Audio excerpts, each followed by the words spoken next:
Ladies and gentlemen, this is Gentlemen's History Sessions, the GHH Sessions, Gentlemen's History Hour, the Sessions edition on equality. My brother Freddie Jones, aka Mu'sab Yasir Bey. Hey man, brother Fred, we've been going in this what we call a Moorish Paradigm, man. We went from chapters 1, 2, 3, 4, and we started around 711 AD, and we just moving up this timeline. Yeah. So I wanted to start this show off, man, with just a moment of transparency and clarity, man. I'm a student, first and foremost. We all students, bro. A student of history, and talking about the Moors is some untapped territory for me. Yeah.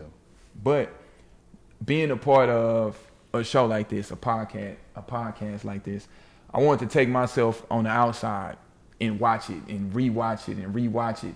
So what I did was the last episode I sat back and I watched it from the point of view of me not being a part of it. Yeah. And listening to what was said and going and taking some deep dives on my own to find some puzzle pieces. Because it's one thing to sit here and then I hear it and then it comes across real fast in real time. Yeah. In real time, it's like hearing a Lupe Fiasco album, and then you think you got it, and then you listen and you listen again, and then you find out, okay, it's layers to what's going on that I'm not gonna catch on the first watch.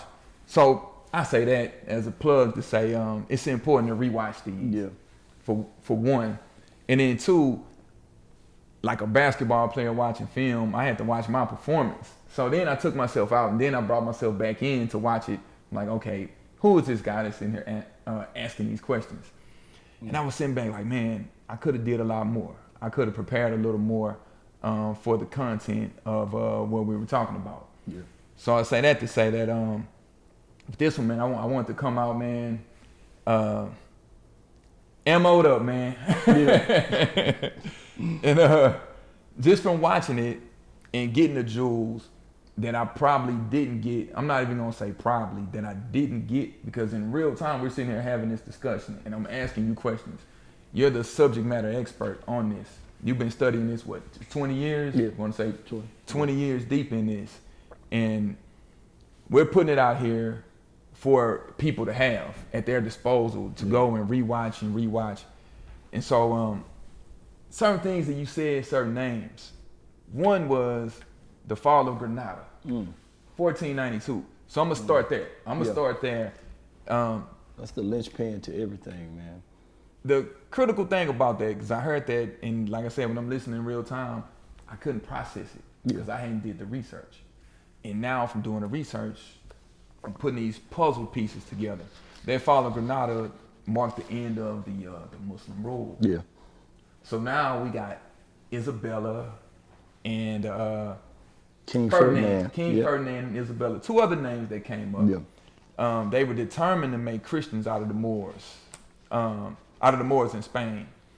And then also around 1502, the Spanish crown ordered Muslims forcibly to be converted to Christianity. Yeah. And then that 1906 was the last of the Moors still practicing Islam, but they were expelled. Yeah. So that Ferdinand and Isabella was heavy. Yeah.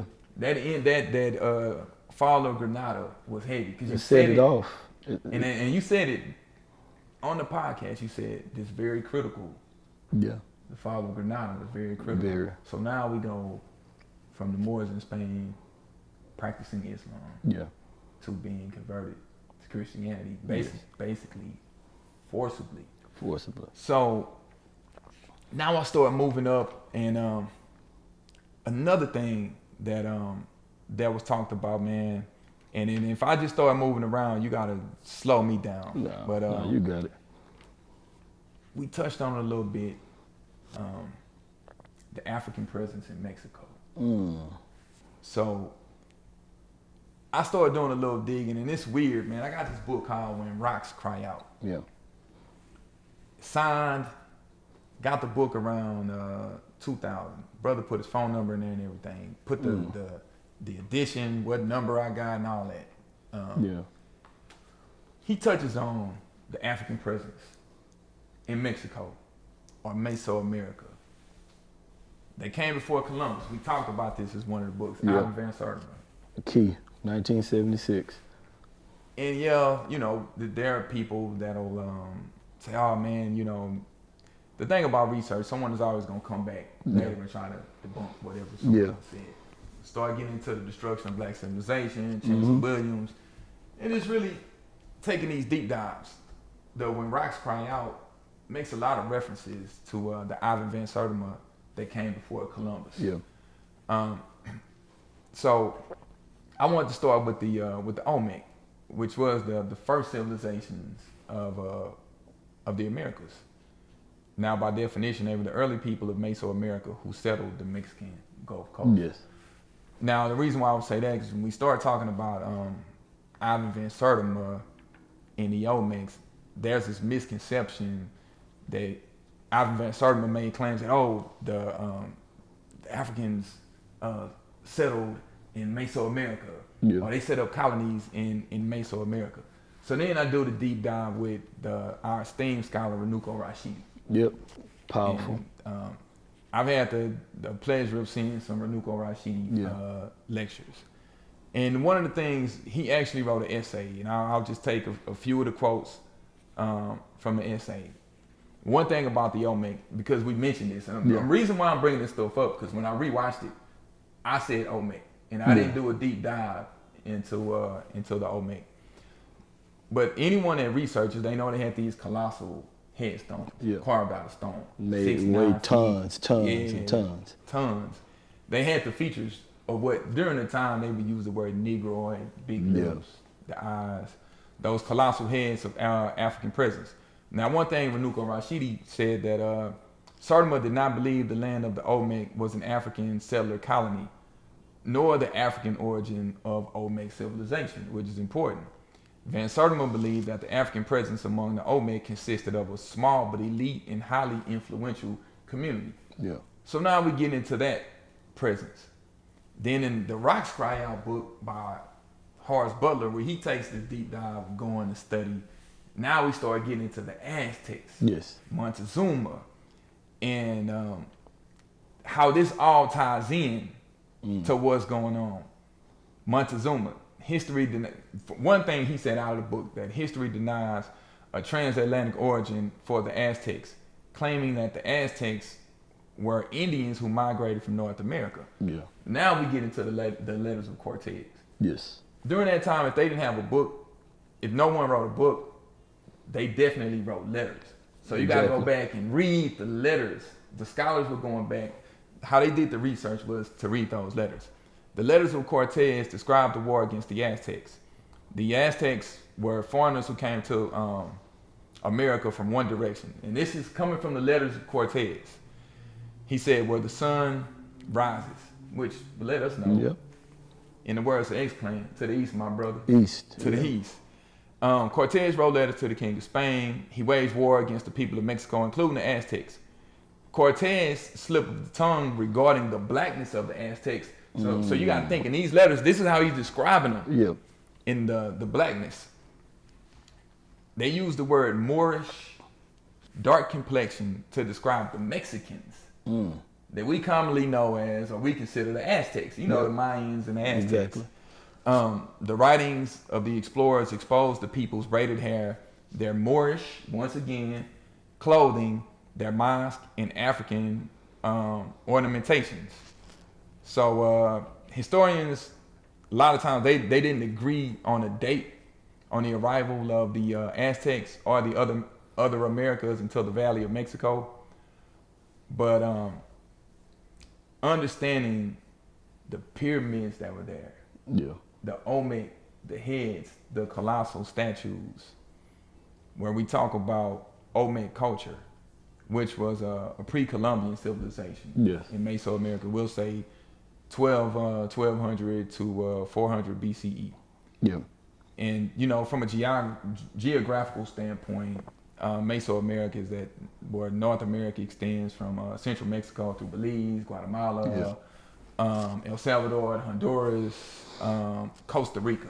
Yeah. This is all pre-Columbian. Yeah. So the word we'll use is this pre-Columbian, that flourished 100 years before the Spanish colonization of the Americas. So now, we got the Aztec kind of jumped around, but I want to bring us up to date with us talking about this pre-Columbian, this African or this black or this Moorish presence in what we call modern or Mexico. Yeah. Now, one thing we were discussing was touching on Spanish. Yes. The Spanish speaking. So now the floor is open. I done said my spiel. I done got it off my chest. I had to redeem myself. That's important, man. That's very important. I guess we would have to understand some of the misconceptions of the slave trade. Mm-hmm. The Granada is so important. The Spanish is so important to get over to Mesoamerica. Now, when we left out in the mid 1500s, coming up to this 1600s. Mm-hmm. The last fall was the Congregation of Granada in 1586, which expelled 300,000 Moors. Then you had the Council of Lisbon. I look at history like this. History go together like your left foot and right foot. History and law. Mm-hmm. If one is missing, you're hobbling. We can go back and forth with a lot of people on a lot of stuff. But if you're missing the law and the statutes and the politics, then you don't have anything to go off of. The way you research is you have to search the books. Our sources is straight up going to be military documents. People can't shake and fake on that. They can't shake and fake on the baptismal records, because everywhere got the baptismal, because we're talking about the Spanish, and the Spanish is under Roman law. They practice slavery in a different way than the English and the British. So the Council of Lisbon, the Granada, the Congregation of Granada, 1586, all of this stuff is kind of running coterminous with what we're finna get into. Now when you get into them 1600s was that's that expulsion time. Exactly. So now you got us running everywhere. Now let's get into how the slave trade routes went. First of all, we have to debunk and demystify a lot of stuff. Spanish is a European language. So wherever they speak Spanish at, Colombia, Mexico, South America, Brazil, Cuba, it is a Spanish European language. So the presence there is telling, because Spanish comes out of Arabic. Anywhere you see al at, you see el at, it comes from Arabic. Boom. Now we're talking about Muslims. If you're watching this on YouTube, man, hey, y'all, hit the subscribe button, hit the like button. This is Gentleman's History Hour.